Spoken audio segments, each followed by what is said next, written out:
Hello students, welcome to physics 7 classes. मैं अखिलेश आनंद आज आप लोगों को कैपेसिटर का एक बहुत ही मज़ेदार टॉपिक जिसका नाम है गोल्ड लीफ इलेक्ट्रोस्कोप, इसको डिस्कस करने वाला हूं। अब ये गोल्ड लीफ इलेक्ट्रोस्कोप अगर विद्यार्थी पूछता है कि सर ये किस टॉपिक में एनसीईआरटी के किस पॉइंट में दिया हुआ है, तो आप एनसीईआरटी में इसकी तलाश करेंगे तो ये नहीं मिलेगा। ठीक है, पहले हम बता देते हैं। स्टैंडर्ड बुक और देखिएगा तो आपको ये मिल जाएगा। ठीक है ना। तो गोल्ड लीफ इलेक्ट्रोस्कोप एक्चुअल में एनसीईआरटी में भले ही नहीं दिया हुआ है, लेकिन यूज सभी जगह है। इसमें ये जानना रहता है, इस गोल्ड लीफ इलेक्ट्रोस्कोप से ये पता हम लोग करते हैं कि डाइलेक्ट्रिक डालने पर कैपेसिटेंस में चेंजिंग हो रहा है। ठीक है ना। तो क्या इलेक्ट्रिकल पोटेंशियल एनर्जी में भी चेंजिंग हो रहा है? क्या आप कह सकते हैं स्टोर्ड इलेक्ट्रिकल पोटेंशियल एनर्जी है उसमें भी चेंजिंग हो रहा है, या इलेक्ट्रिक फील्ड में चेंजिंग हो रहा है कि नहीं, पोटेंशियल में चेंजिंग हो रहा है कि नहीं। तो ये सारे बातों को ये अपने तरीक़ा से एक्सप्लेन करता है कि कैपेसिटर में क्या चेंजिंग होगा, बढ़ जाएगा डाइलेक्ट्रिक डालने पर कि घटेगा, इलेक्ट्रिक फील्ड में क्या चेंजिंग होगा, इलेक्ट्रिक पोटेंशियल में क्या चेंजिंग होगा, या इलेक्ट्रिक पोटेंशियल एनर्जी में क्या चेंजिंग होगा। तो ये पूरे चेंजिंग को रिप्रेजेंट करता है, इसलिए ये इम्पोर्टेंट है। हम लोग एक तरीका लिए हुए हैं गोल्ड लीफ इलेक्ट्रोस्कोप। ऐसे तो बच्चे लोग ऐसे भी याद करते हैं, और यहाँ उसी डिस्कशन को एक हम लोग कह सकते हैं कि थ्योरेटिकल अप्रोच दे रहा है, जिससे कि ये आपको पता चले रीजन सहित कि क्यों घट जाता है, क्यों बढ़ जाता है। ठीक है ना। तो आइए इसको स्टार्ट करें। गोल्ड लीफ इलेक्ट्रोस्कोप जो कि एनसीईआरटी में नहीं है और बहुत सारे किताब में ये दिया हुआ है। ये एक तरीका है किसको मापने का, कैपेसिटर के कैपेसिटेंस को, वोल्टेज को, एनर्जी को, फील्ड को, जब डाइलेक्ट्रिक डालें और डाइलेक्ट्रिक नहीं डालें।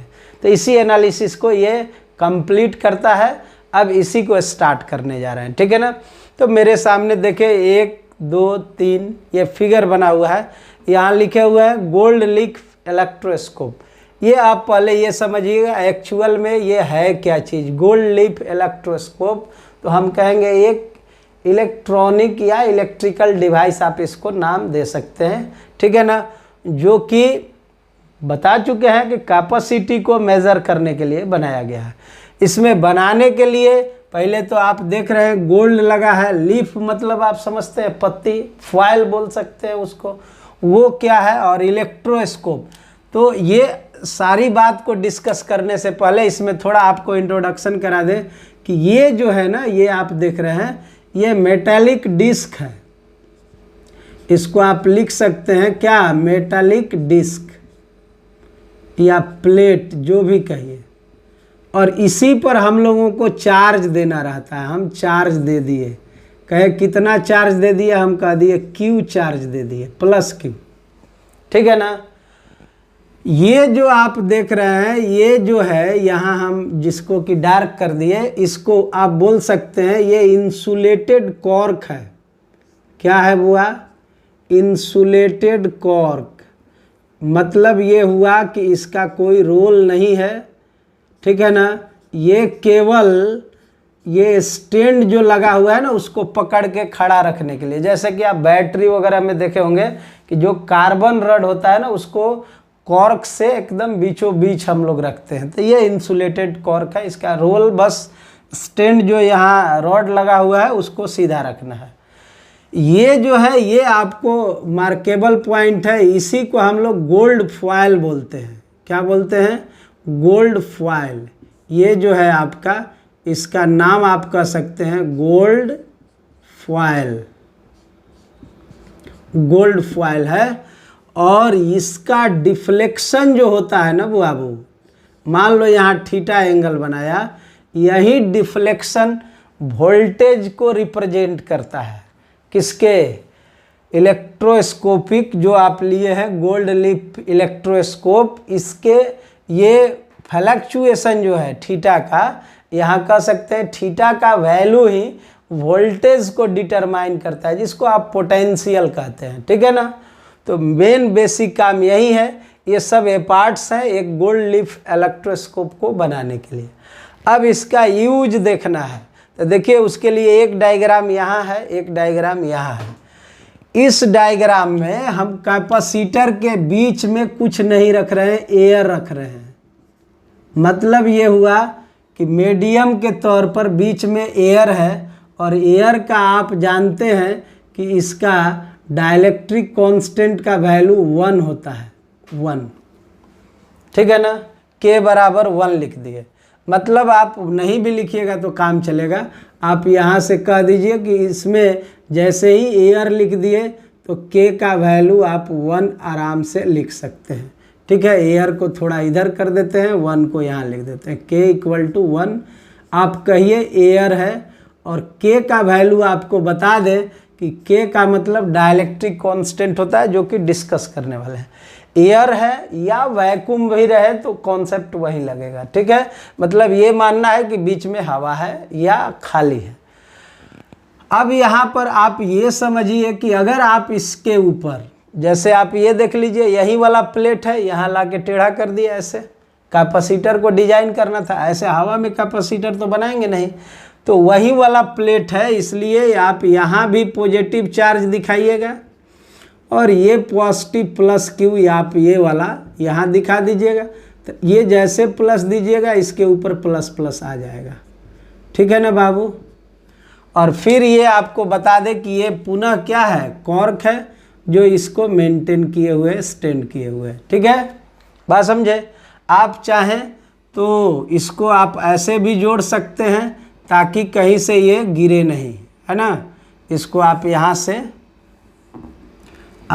से इसको जोड़ दीजिए। थोड़ा इसको नीचे कर देते हैं ताकि जोड़ने में हमको दिक्कत नहीं हो, है ना। ये अर्थिंग वाला प्लेट है, तो अर्थिंग वाला है इसलिए वहाँ पर वो निगेटिव देगा। ऐसे ये केवल जोड़ा गया ताकि इधर हिलडुल नहीं हो, ठीक है। अब आप देखिए यहाँ ये निगेटिव प्लेट से जुड़ा है, तो अब कोई डाउट ही नहीं है, यहाँ -Q चार्ज आ जाएगा। अब इसका अपना कुछ ना कुछ वैल्यू कैपेसिटेंस का होगा, हम इसका नाम दे दिए C0। इसका अपना वोल्टेज होगा, नाम दे दिए V0। इसका अपना इलेक्ट्रिक फील्ड होगा, नाम दे दिए E0। और इसका अपना इलेक्ट्रिकल पोटेंशियल एनर्जी होगा, नाम दे दिए क्या, U0। फिर हम नाम बता रहे हैं, C0 क्या है, capacity of capacitor in the presence of air. V0 voltage of the capacitor in the presence of air. E0 electric field inside the capacitor in the presence of air. और U0 stored electrical potential energy of the capacitor, ठीक है, in presence of air। Same चीज अब यहाँ जो fluctuation है इसको हम यहाँ दिखा दिए कि ये θi है, इनिशियल फ्लक्चुएशन, ठीक है ना। मतलब ये थीटा था, फ्लक्चुएट तो होगा ही, डिफ्लेक्शन होगा, तो यहाँ डिफ्लेक्शन जनरल था, यहाँ हम स्पेसिफिक नाम दे दिए थीटा, इनिशियल कन्वेंशन है। फाइनली यहाँ पर आ जाते हैं, तो यहाँ देखिए फिर वही बात है, ये कॉर्क है आपका, है ना, ये आपका कॉर्क है, और ये कॉर्क है, बिल्कुल काम उसी तरह से होगा जैसे कि उधर हुआ है, ठीक है। तो अब यहाँ से ये कॉर्क पर फिर हम कहेंगे कि यहाँ पर पॉजिटिव चार्ज है, और ये पॉजिटिव है, तो यहाँ भी आपका क्या आ गया, +Q। ये प्लस प्लस इस तरह से आ जाएगा, और ये फिर थोड़ा सा हम नीचे कर देते हैं ताकि इसको जोड़ने में आसानी रहे, है ना।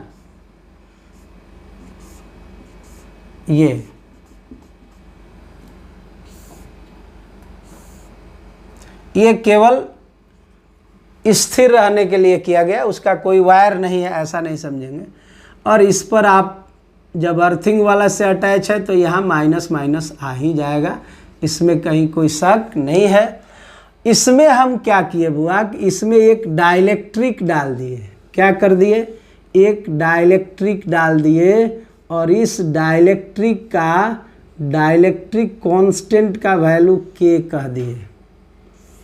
एक डाइलेक्ट्रिक डाल दिए और इस डाइलेक्ट्रिक का डाइलेक्ट्रिक कांस्टेंट का वैल्यू K कह दिए, ठीक है ना। ऐसे सिस्टम हो गया। इसका डाइलेक्ट्रिक कांस्टेंट का वैल्यू के कह दिए, मतलब ये डाइलेक्ट्रिक कांस्टेंट है, मतलब जो आप मीडियम लिए उसका मीडियम कांस्टेंट का वैल्यू है ना। तो उसका वैल्यू हम के मान लिए, ठीक है ना, वहाँ के का वैल्यू 1 था।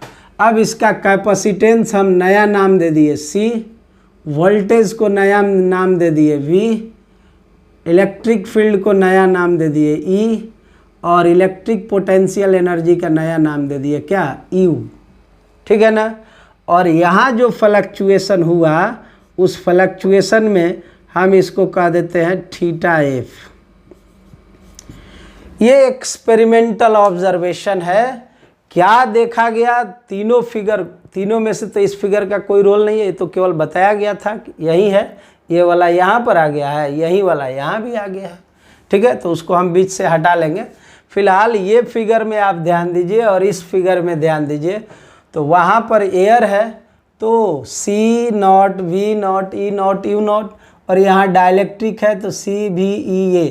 मतलब अब हमको रिलेशन पता करना है कि एयर रहेगा और डाइलेक्ट्रिक रहेगा तो क्या प्रभाव पड़ने वाले हैं, ठीक है ना। तो देखिए जब एयर था तो डिफ्लेक्शन θI, और जब डाइलेक्ट्रिक डाले तो डिफ्लेक्शन θF हो गया। और फिगर देखने से आपको पता चल रहा है कि ये डिफ्लेक्शन जो है एयर के वाला में डिफ्लेक्शन ज़्यादा था, और डाइलेक्ट्रिक जैसे डाले तो डिफ्लेक्शन क्या हो गया, कम हो गया। मतलब ये एक्सपेरिमेंटली ऑब्जर्वेशन में ये पाया गया क्या, इट इज़ फाउंड एक्सपेरिमेंटली पाया गया। कहिएगा क्या पाया गया एक्सपेरिमेंटली भाई, तो ये पाया गया कि थीटा फाइनल ये छोटा हो जाएगा, थीटा किससे, इनिशियल से, यानी डिफ्लेक्शन नहीं, deflection of the gold foil, जो भी है deflection of the gold foil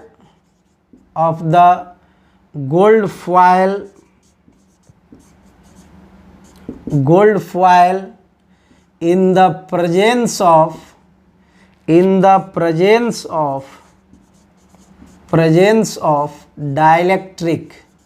dielectric के प्रेजेंस में ये छोटा हो गया, किससे, डिफ्लेक्शन ऑफ द गोल्ड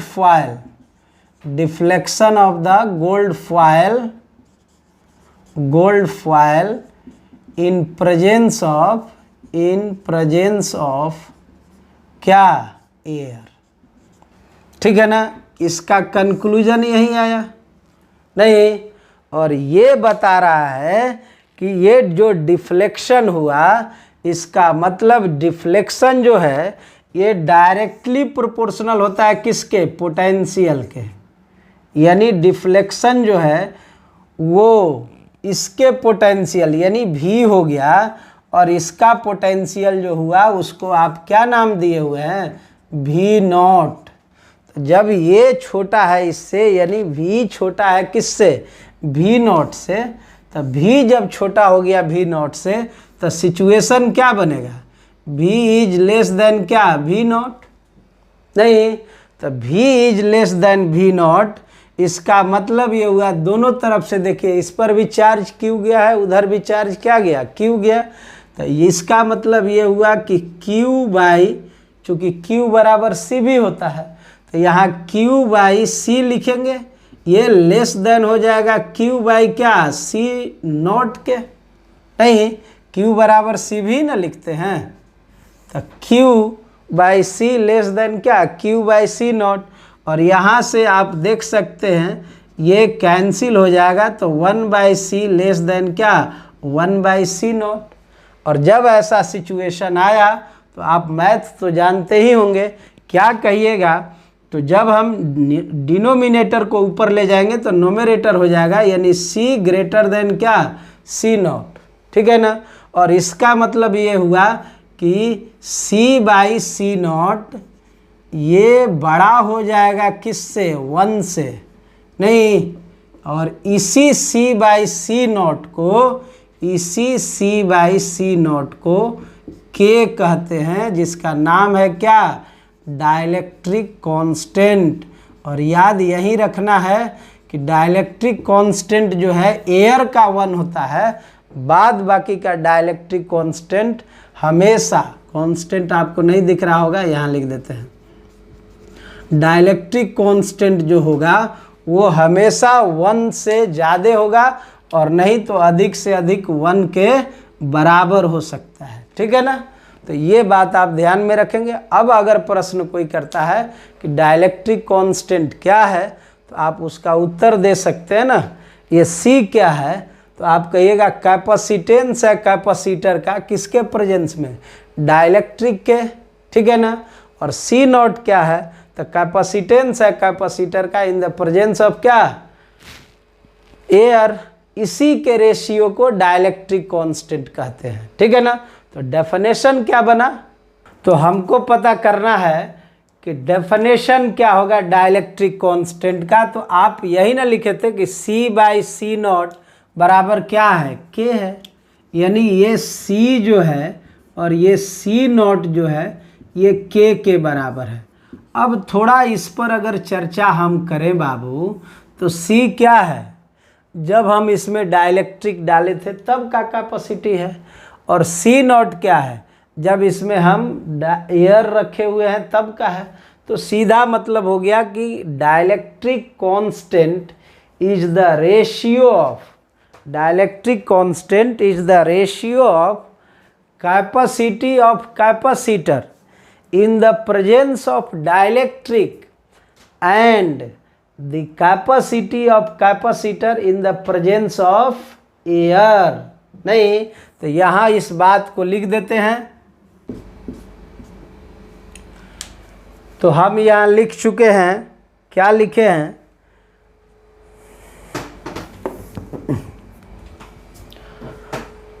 तो चलिए अब देखिए हम यहाँ डेफिनेशन आपको लिखे हैं, क्या लिखे, it is the ratio of, ratio है ना, किसका, capacity of capacitor in the presence of dielectric and capacity of capacitor in the presence of air. नहीं, is called dielectric constant, it is unitless. देख रहे हैं, ऊपर भी फराड नीचे भी फराड, कट जाएगा, 1 आ जाएगा, और इसका वैल्यू हमेशा K का वैल्यू जो भी आएगा वो 1 से ज़्यादा होगा, नहीं तो 1 के बराबर होगा, यानी डाइलेक्ट्रिक कांस्टेंट। तो ये बड़ा सिंपल है कि अगर मान लीजिए यहाँ डाइलेक्ट्रिक, यहाँ कैपेसिटेंस का वैल्यू मान लीजिए 6 माइक्रोफैराड है, और कोई कहा कि एक डाइलेक्ट्रिक जिसका वैल्यू 3 है, अगर इसमें डाल दें तो कैपेसिटी कितना बढ़ जाएगा, तो कहिएगा K इंटू C0, यानी K का वैल्यू 3 और C0 का वैल्यू 6 माने हुए थे, 18 हो जाएगा, मतलब वो 3 गुना क्या हुआ, बढ़ गया। तो डाइलेक्ट्रिक कांस्टेंट का जितना वैल्यू होगा उतना टाइम्स वो अपने आप क्या होगा, बढ़ जाएगा। ठीक है ना, तो ये बात आप समझ गए, कहीं कोई दिक्कत नहीं। अभी जो कैलकुलेशन आया वो क्या आया, उस पर अब बहस जारी है। तो देखिए आप यहाँ क्या कहिएगा दोस्त, आप कहे हैं ना कि C बराबर आ जाएगा K इंटू C0। ये पहला कंक्लूजन आया कि कैपेसिटेंस डालने पर यही आपको याद रखना था। पीछे क्या हुआ और उधर से कोई आपको लेना देना नहीं है, वो केवल एक भूमिका तैयार किया गया। हम डायरेक्ट लिखते तो हो सकता था आपको याद रखना पड़े, है ना, और ऐसा भी हो सकता था कि क्यों लिखे, ब्रेन में हमेशा कन्फ्यूज़न चलते रहता।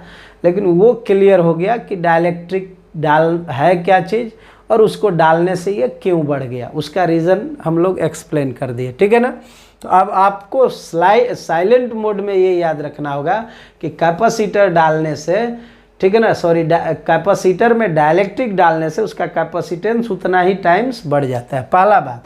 दूसरा बात, यहाँ हमको चर्चा करना है वोल्टेज पर।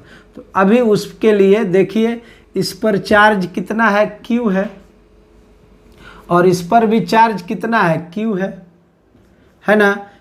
इसके लिए Q का वैल्यू लिखेंगे तो क्या आएगा, C इंटू V, ये तो पता है आपको।